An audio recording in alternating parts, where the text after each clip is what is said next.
It was around 5:45 this morning that correctional officers left the Estelle unit, which is in Huntsville, Texas, and traveled with this offender, Arcade Comel, 49-year-old black male. He was in the transport vehicle, shackled to a wheelchair and seatbelted in. Somewhere along the way in Conroe, he pulled a pistol and fired a shot at the officers.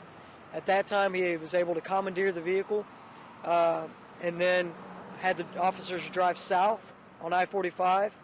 At some point, he got the officers out of the vehicle and put them in the back and got their weapons as well as one of their uniforms.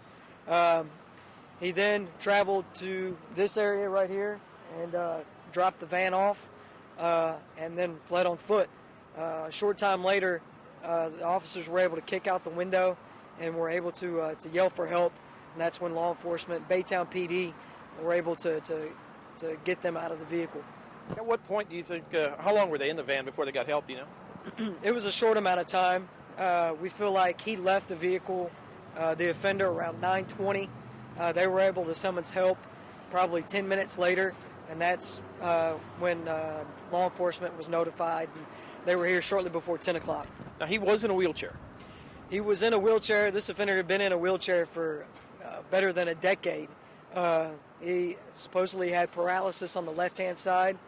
But at this point, we're looking over his medical records to try to determine the extent of those his medical issues. What about the pistol? Any idea how or where?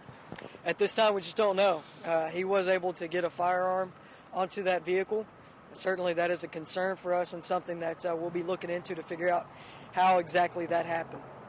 And what about the guard's condition? Anything? Both of them are fine. Certainly, they were a little shooken up, but both are safe. Pretty much, they've been with you all for a while. Yes, they've been with us. Male, female? Both males. Both males. And they were going to Stiles. Was it Stiles unit both? Yes, they were traveling from Huntsville to the Stiles unit, which is in Beaumont. And somewhere on 105, but you know where it actually took place? I don't. Somewhere along 105. Right now, we're still doing an active search. We have a few key areas that we're focusing our resources on.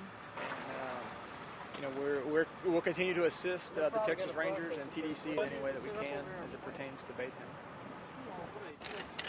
Baytown. There is TDC, DPS, Harris County Sheriff's Department, Harris County Constables, Pasadena Police Department, LaPorte Police Department, Baytown, obviously.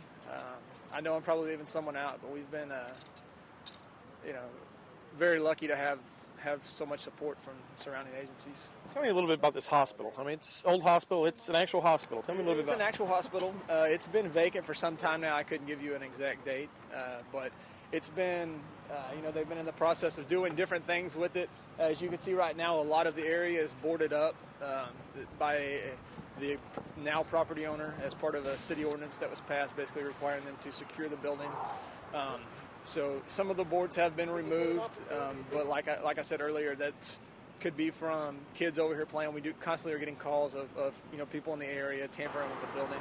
So it's hard to say if this is if this is new as far as the boards are removed or if it's something that's been there. So that's why we're being very thorough in searching this thing. But to basically do a sweep of that entire building, you're looking at more than just 1 or 2 hours. Absolutely. We have SWAT team members from our agency along with Pasadena, LaPorte assisting. So it's a very slow, methodical search.